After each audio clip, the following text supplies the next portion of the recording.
If you're a John Wick fan, this Osaka Continental inspired diorama is a must-have accessory. This is the Mojing Toys M006 Japanese-style screen platform diorama. It comes in 3 separate pieces, and in this video, I'll be doing an unboxing and review of this impressive piece.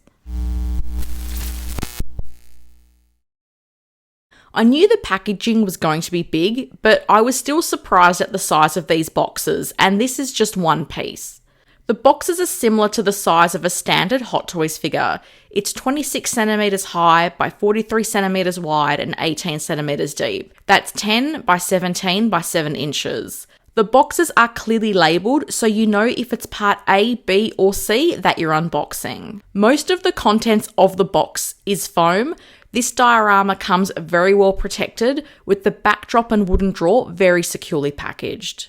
The accessories for each section of the diorama are stored within the wooden drawer in the platform base. This includes a USB cable, a battery box which requires 3 AA batteries that you will need to supply, a remote control with instructions, metal crotch grabber with a clear display pole, a small plug-in piece for the wood panelling on the base, which you can use if you don't want to use the crotch grabber, and 2 magnetic nameplates, one which says Diorama Base Mojing Toys, and the other which is meant to say John Wick Chapter 4, but has a typo, which is such a shame. There is a G instead of a C, and this is the same on all 3 of the nameplates. The platform base of this diorama doubles as a drawer, which I do think is cool. When you take it out of the box, this is how it will be. You just need to flip the top to line up the cutout for where the diorama backdrop will sit. The platform base and drawer do feel like they're made of real wood. The wooden flooring on top is a much heavier material, so I do think this possibly could be something like polystone. It's really nicely done with the wood grain and painted detail on it, and it actually feels like it has a bit of weight to it. This base is around 16 centimeters squared, which is around 6.5 inches. I do like the inclusion of the drawer. The space inside is around 12.5 centimeters square, which is around 5.5 inches. So there is a lot of room to store John Wick's accessories. You can comfortably put bigger items like machine guns and katanas here for easy access. When you remove the drawer, you can see the 2 magnets at the front of the base that allow for the use of the magnetic nameplates. I do like the look of the John Wick nameplate, it's just a shame about that typo. There are 3 printed backdrop options for this diorama, parts A, B and C.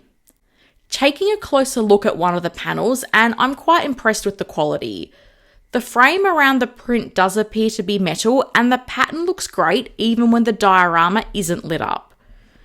Looking at the back, and it does look like the pattern is printed on paper, which is then glued onto some acrylic or plastic. There's a thin LED strip of lights that goes around the side of the frame, leading out to a USB cable. The printed screen then slots into the wooden platform base. It's really easy to put together. I have noticed that some of the panels connect more securely than others, but I think this is something you can adjust with a bit of paper or card between the panel and the back support. To set up the lighting, you need to connect the USB attached to the background screen to the cable supplied. You then connect that to the battery box and turn it on. The light up mechanism is a little bit bulky, especially if you have all 3 pieces of the diorama. If you don't plan to use the drawer for accessory storage, you can actually remove it and fit the cables and battery box in the back of the platform base to keep things a little bit more streamlined. You then use the remote to turn the lights on and off. I was surprised to see the lights are dimmable and do have some flashing modes. If you have multiple sections of the diorama, it does look like you can use the one remote to operate all 3 sections. So this is how it looks when you have all 3 pieces of the diorama together. Even without the lights on, I think this backdrop looks quite striking, but let's light it up. I'm so impressed with this diorama. I think it's a really nice representation of what we saw at the Osaka Continental in John Wick Chapter 4. And for a bit of dramatic effect, I've turned the room lights off so you can get an idea of the brightness of these LEDs. The remote has the option to have the lights at 100, 50 or 25% brightness. There's also plus and minus buttons if you want to make more subtle changes to the lighting. The flashing modes are interesting, but they're not something I would use. I'll give you a quick demonstration of them now. If you're sensitive to flashing lights, you might want to skip this part.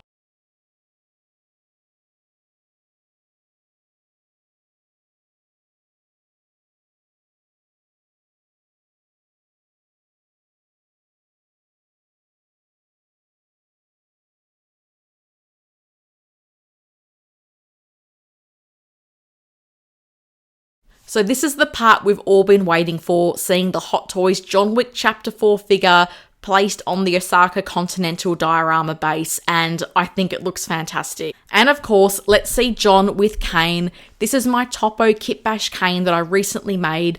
I'll pop a link to that video in the description. This looks just as I had hoped and imagined. The overall size of this platform base when you have all three sections together is around 50 centimeters or just short of 20 inches. So there is a lot of room to be able to display John and Caine in a range of poses. The total height is just over 42 centimeters, which is around 16.5 inches. So this isn't a piece that can fit within a smaller display cabinet like a DTOF. My one wish with this diorama would be if there was a way to connect the backdrop pieces so they can sit flush, given some of the panels slot into the bases more securely than others. I think it would have been nice if there was a clip or some additional accessory that could be used to achieve this. That said, that's a really minor thing and in no way a deal breaker for me. Overall, I'm really happy with this diorama and I can't wait to use it in my World of John Wick display. If you're a John Wick fan and you have space for this diorama, to me, it's a must-have.